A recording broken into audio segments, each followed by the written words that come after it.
Hello viewers, welcome to my YouTube channel. Last 3 videos में हमने French revolution के बारे में पढ़ा। तो आज हम फ्रेंच रेवोल्यूशन का लास्ट पार्ट, उसकी एंडिंग पढ़ने जा रहे हैं। तो थोड़ा सा रिवाइज कर लेते हैं कि पहले 3 वीडियो में क्या क्या मेन पॉइंट्स थे। तो पहले 3 वीडियो में हमने जाना था कि कैसे 10 ईयर्स के पीरियड में फ्रेंच रेवोल्यूशन हुआ था। 1789 से 1799 के बीच में जो है ये रेवोल्यूशन हुआ था। इसके क्या क्या कॉजेस थे उसके बारे में पढ़ा। एस्टेट जनरल के बारे में पढ़ा था, जो कि किसने बनाया था, कॉमन पीपल ने बनाया था।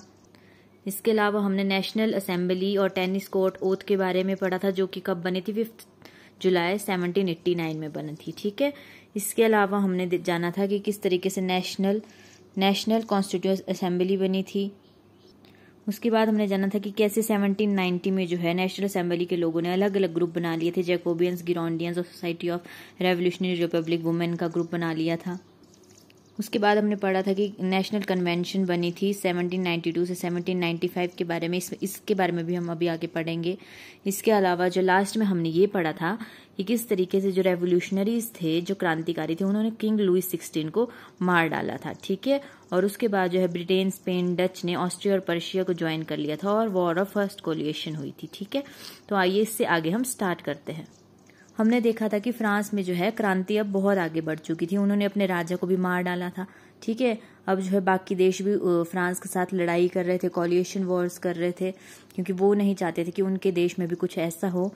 तो क्या हुआ था उस टाइम, जो है फ्रांस में जो है नेशनल एंथम बना। जैसे हमारे इंडिया में भी है ना नेशनल एंथम, जो रविंद्रनाथ टैगोर जी ने लिखा है, उस तरीके से फ्रांस में भी है नेशनल एंथम बना, जिसका नाम है ला मार्शली। ला मार्शली जो है वो फ्रांस का नेशनल एंथम है, जो किसने लिखा था, क्लॉडी दी लाइजल ने। ठीक है। क्लॉडी दी लाइजल के द्वारा लिखा गया था फ्रांस का नेशनल एंथम ला मार्शली। ठीक है। जब भी जो सैनिक थे, जो रेवोल्यूशनरीज थे, वो रैली पे जाते थे, क्रांति पे जाते थे, तो वो जो है इस ला मार्शली नाम के नेशनल एंथम को गाया करते थे। ठीक है। ताकि उनमें जो है जोश बना रहे। ठीक है। तो ये था all about the French national anthem. फिर नेक्स्ट है, हमने पढ़ा था कि नेशनल कन्वेंशन बनी थी। ठीक है। जो नेशनल कन्वेंशन बनी थी, तो अब जो ये जो नेशनल कन्वेंशन थी, इसको क्या बोलते थे, थर्ड गवर्नमेंट ऑफ रेवोल्यूशनरीज की थर्ड गवर्नमेंट थी ये। कैसे थर्ड कैसे हुई, आपने पहले वीडियोस में देखा था कि जो फर्स्ट थी वो कौन सी थी, एस्टेट जनरल देखा था ना। पहले एस्टेट जनरल बनी थी, क्लर्जी लोगों ने बनाया था। फिर जो सेकंड बनी थी वो बनी थी लेजिस्लेटिव असेंबली, और लेजिस्लेटिव असेंबली ने भी अपने आप को सस्पेंड कर दिया था। कब, 1792 में सस्पेंड कर दिया था। और इसके सस्पेंड होने के बाद ही थर्ड गवर्नमेंट बनी, जो कौन सी थी, नेशनल कन्वेंशन। कौन सी थी, नेशनल कन्वेंशन। ठीक है। और इसमें जो लोग इलेक्ट हुए, उनको किसने इलेक्ट किया, 21+ मेल्स, 21 साल से ज्यादा के मेल्स ने। इन्होंने देखो फीमेल्स को कोई इंपॉर्टेंस नहीं दी थी, और ओनली रिच पीपल्स, और सिर्फ जो अमीर लोग थे वही वोट कर सकते थे। ठीक है। अब इस नेशनल कन्वेंशन ने क्या किया, इसने मोनार्की को पूरे तरीके से खत्म कर दिया और मेड ट्रू रिपब्लिक, पूरे तरीके से गणतंत्र बना दिया। ठीक है, फ्रांस को। ठीक है। तो काफी अच्छा काम किया था इस नेशनल कन्वेंशन ने। ठीक है। और इन्होंने क्या किया, एक ग्रुप बनाया, committees of public safety. Committee of public safety एक ग्रुप बनाया, जो पूरे के पूरे फ्रांस के जो मेजर डिसीजन थे वो लेता था। ठीक है। लेकिन ये जो कमिटी थी, ये जो कमिटी ऑफ पब्लिक सेफ्टी थी, ये किसके अंडर काम कर रही थी, जैकोबियंस के दबाव में थी, डोमिनेटेड बाय जैकोबियंस के दबाव में थी। अब जैकोबियंस का जो था लीडर मैक्सिमिलियन दी रॉबिस्फेयर, वो जो बोलता था उसी तरीके से ये काम होता था। तो ये एक तरीके की डिक्टेटरशिप ही हुई ना, ये पूरे तरीके से इसको हम रिपब्लिक भी नहीं कह सकते। तो ये एक तरीके से डिक्टेटरशिप ही हुई, किसकी, जैकोबियंस की। फिर आया राइन ऑफ टेरर। ये जो राइन ऑफ टेरर था, ये था 1 साल का टाइम पीरियड। कब से कब तक, जून 1793 से जुलाई 1794 तक का पीरियड था राइन ऑफ टेरर। ठीक है। इसमें जो इन्होंने अपना इनका कैलेंडर था, थर्मिडोरियन कैलेंडर बोलते थे उसको, उसमें 1 साल का टाइम पीरियड बताया, जिसे टेरर का टाइम पीरियड बताया, क्योंकि इस टाइम बहुत ही खतरनाक क्रांति हो गई थी वहां पे फ्रांस में। ठीक है। और जो इसके बाद जो क्या हुआ था, जुलाई 1994 में जो उनका लीडर था जैकोबियंस का, उसको भी मार दिया गया, मैक्सिमिलियन रॉबिस्फेयर को भी मार दिया गया। ठीक है। उनके खिलाफ जो है, जो 1600 एनिमीज थे, उनके खिलाफ आ गए। ठीक है। और उन लोगों ने जो है मैक्सिमिलियन दी रॉबिस्फेयर को मार डाला। कब, जुलाई 1994 को। और साथ में जो मैरी एंटोनियट थी, उसको भी मार डाला। अब मैरी एंटोनियट कौन थी, अगर आपको याद होगा फर्स्ट वीडियो में मैंने बताया था लुईस 16 की वाइफ थी मैरी एंटोनिएट। कहाँ की राजकुमारी थी? ऑस्ट्रिया की, ठीक है। और इसके अलावा क्या हुआ? चर्चिज को डिस्ट्रॉय कर दिया गया, उन्हें बंद कर दिया गया, दास प्रथा को बंद कर दिया गया, ठीक है। और फ्रांस में क्या हुआ? न्यू कैलेंडर लॉन्च हुआ। न्यू कैलेंडर लॉन्च हुआ, उसमें क्या किया? 10 घंटे का एक दिन बना दिया, 100 मिनट का 1 घंटा बना दिया और 10 दिन का 1 हफ्ता बना दिया। तो इस तरीके से नया कैलेंडर वहां पे लॉन्च हुआ। और फिर क्या था? वहां पे फूड शॉर्टेज तो ऑलरेडी ही थी, ठीक है। और जो इस वजह से इन सब कारणों से जो है, जो लोग थे, जो आम जनता थी, वो इन जैकोबियन से बहुत ही परेशान हो गई। इसीलिए उन्होंने क्या किया? जैकोबियन को बैन कर दिया और रॉबिस्फियर को मार दिया। अब रॉबिस्फियर तो मर गया था, जब नेता ही मर गया तो ग्रुप भी मर ही गया, ऐसा समझो, ठीक है। तो ये लोग इसलिए परेशान थे इन लोगों से, क्योंकि ये भी डिक्टेटरशिप पे ही उतर आए थे। अब लोगों को तो क्या चाहिए था? लोगों को तो रिपब्लिक चाहिए था। तो इसीलिए क्या किया इन्होंने? इसको मार दिया और अब जैकोबियन को भी बैन कर दिया। फिर जैकोबियन को बैन कर दिया तो अब लास्ट हमारी सरकार आती है द डायरेक्टरी आती है, जो किसके द्वारा बनाई गई थी? गिरोंडियंस। गिरोंडियन कौन थे? जो लिबरल लोग थे, उदारवादी लोग थे, जैकोबियंस के अगेंस्ट थे, ठीक है।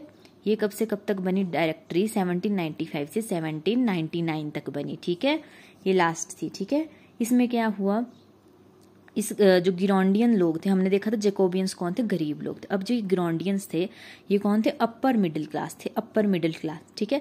मैंने पहले वीडियो में भी बताया था कि किस तरीके से बाद में देखना, ये जो अपर मिडिल क्लास वाले यही राज करेंगे फिर बाद में, ठीक है। तो ये गिरोंडियंस ने अपनी सरकार बना ली। इन्होंने क्या किया? इन्होंने जो है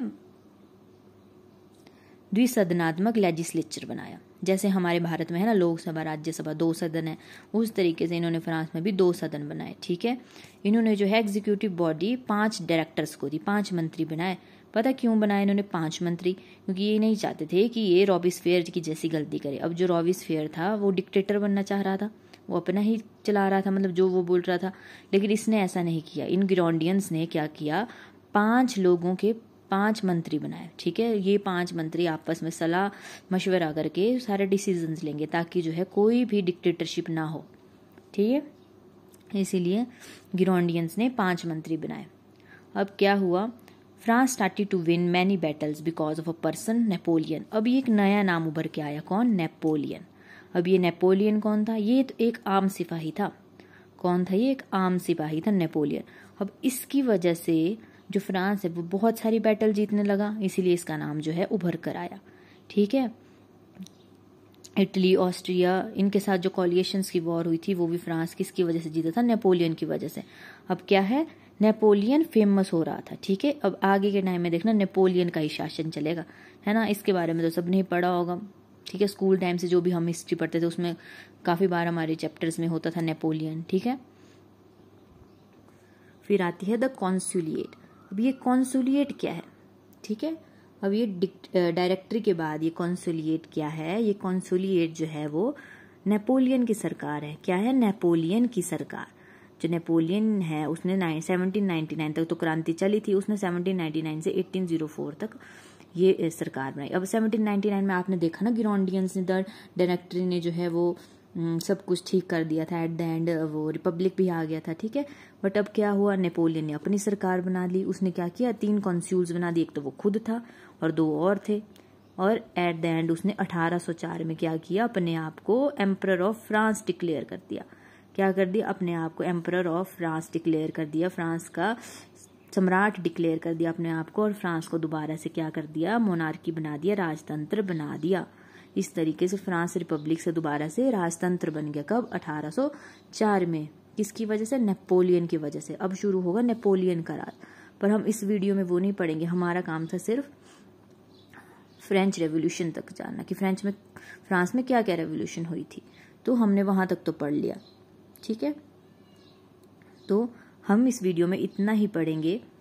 आई होप आपको अच्छे से समझ आया होगा कि किस तरीके से फ्रांस में रेवोल्यूशन हुआ, किस तरीके से स्टेट जनरल बनी, किस तरीके से 3 ग्रुप्स बने, जैकोबियंस, गिरोंडियंस और वुमेन वाला ग्रुप, ठीक है। और किस तरीके से लुईस 16 ने क्या क्या काम किए, है ना। ये सब कुछ आपने अच्छे से पढ़ा। आई होप आपको अच्छे से समझ आया होगा। और अगर आपको मेरी वीडियो अच्छी लगी हो तो प्लीज़ लाइक करें, शेयर करें एंड कमेंट ज़रूर करें। और प्लीज़ सब्सक्राइब ज़रूर करें। और ऐसी ही अच्छी वीडियोस देखने के लिए बेल आइकन भी ज़रूर दबाएं। Thank you so much.